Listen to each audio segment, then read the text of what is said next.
What's up, everybody? Welcome back to the Live with Brandon Blakeney podcast. Of course, I'm your host, Brandon Blakeney, aka Brandon Lee TV, back at it again with another banger, my friends. Kick back, relax, and come take a ride with me. You are now locked into the Live with Brandon Blakeney podcast. Here is your host, Brandon Blakeney.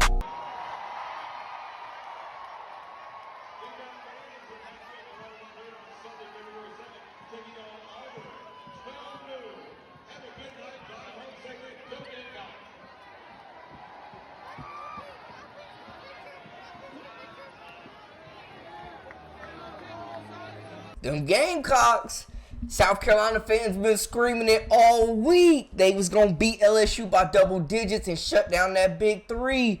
Hey, man, Nisa Morrow still got busy, but, hey, South Carolina? Oh, man, crown them. Best team in the country. I'm putting them over UCLA. Book it right now.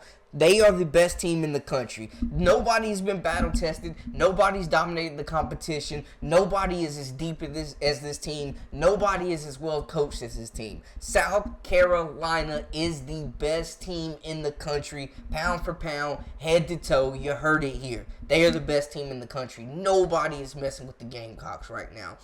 They're on another level. I told y'all Joyce Edwards, Sanaya Fagan would be huge in this contest, and we saw them both get busy out there. South Carolina hosting a block party, y'all. Oh my gosh. 11 blocks, a season high. They was throwing everything. It wasn't even just the bigs. Tessa Johnson, Raven Johnson, like they was sending ish into the stands. This defense from South Carolina, holding LSU to their season low, completely stifling this offense, causing all types of turnovers.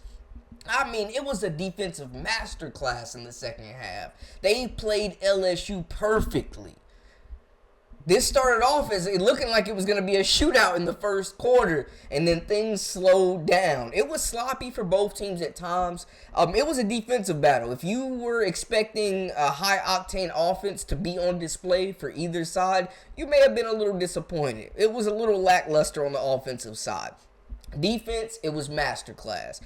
Contested shots, giving different looks, making things very difficult for Michaela Williams and Flau'jae Johnson all night long. I mean, just completely took the LSU stars out of the game for the most part, and it was foul trouble. It was a lot of foul trouble going on for LSU that really exposed their lack of depth, to be honest with you, man, off the bench.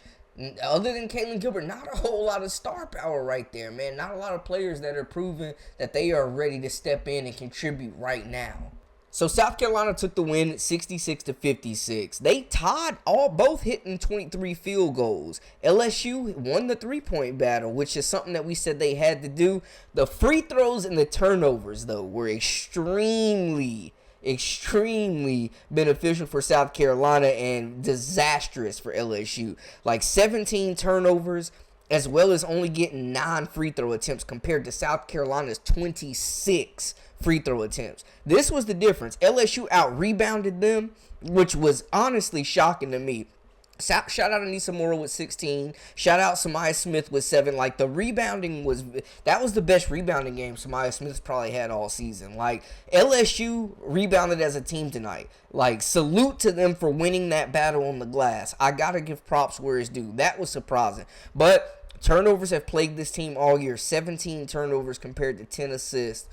You don't get to the free throw line, South Carolina wasn't fouling to the end of the game, man. They were just contesting shots and making every look difficult for LSU, man. Leading the way for South Carolina, Joyce Edwards, 14 points, 4 rebounds off the bench. Freshman was sensational. Posting up, running the floor, finishing inside, contested, taking contact, poised. Just played defense as well out there. I mean, she is just wise beyond her years. High basketball IQ. And just used her size, her length. They had nobody for her down there. If Anissa Morrow wasn't guarding you, you was attacking the paint.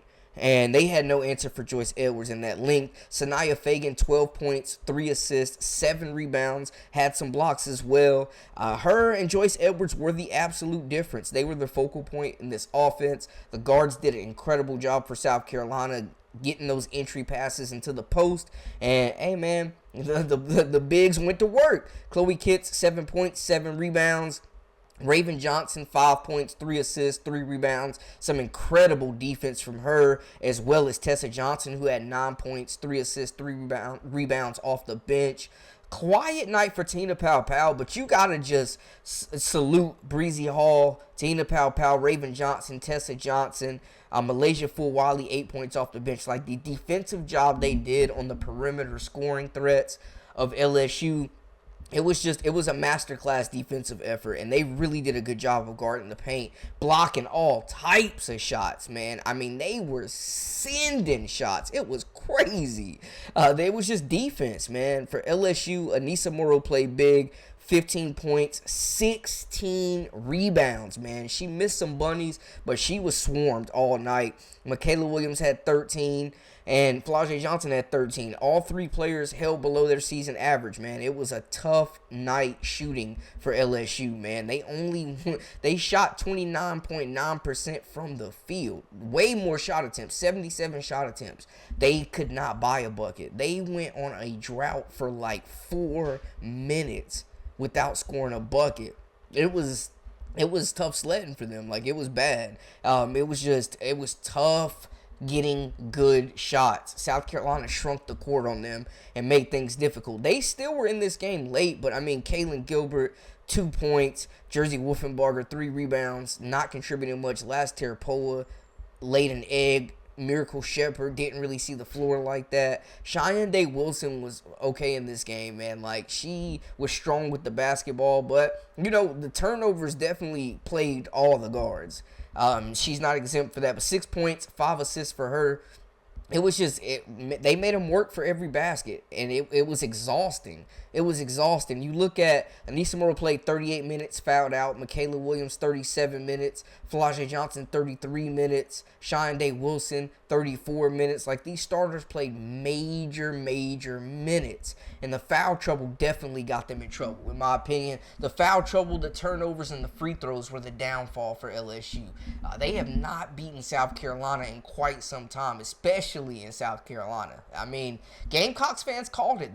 Y'all kept saying y'all were a class above LSU and they couldn't play with y'all. They've extended this win streak to 69, tying the longest streak in the SEC. They've won every SEC game this season by double digits. South Carolina has been purely dominant on both ends of the floor. Since that UCLA loss, I mean, they've just looked unbeatable most nights. Like, Dawn Staley has a juggernaut on her hands, and this was a major win. I'm not going to say the game disappointed, but I think if they do see each other in the SEC tournament, it'll be a higher producing game. I think both these teams will be much better by that time as well. We'll get a really good gauge of how they'll look in the NCAA tournament. But, hey, hats off to South Carolina. They came in, they executed, they were patient with the basketball, they caused all types of havoc, they used their defense to turn it into offense, they limited LSU's transition points, something that they are one of the best teams in the country. They completely just, I mean, honestly, it was a pretty impressive win, man. It was a stamp. Like, that was a good win. That was a good performance defensively. Both teams had moments where they were sloppy with the ball. LSU had times in this game where they definitely could have closed the gap and made it even more interesting than it was down the stretch. But the fouls, you know, some of them, that foul on Anissa Morrow was absolutely ridiculous. You can't call that. That fifth foul was crazy. That was ridiculous. That was nuts. Like, that was bogus. South Carolina absolutely got a little bit of home cooking. I'm not gonna sit here and act like they didn't. They got some home cooking tonight. Man, that was a bit ridiculous, man. The fouls, but the foul differential, we see the free throws. South Carolina just staying aggressive, using their size, and they get the job done, man. Y'all let me know y'all's initial reactions, how y'all are feeling about the game. That is a wrap for us. For all the latest and the greatest, I am Brandon Blakeney, a.k.a. Brandon Lee TV. That is a wrap for us. Until next time, we out.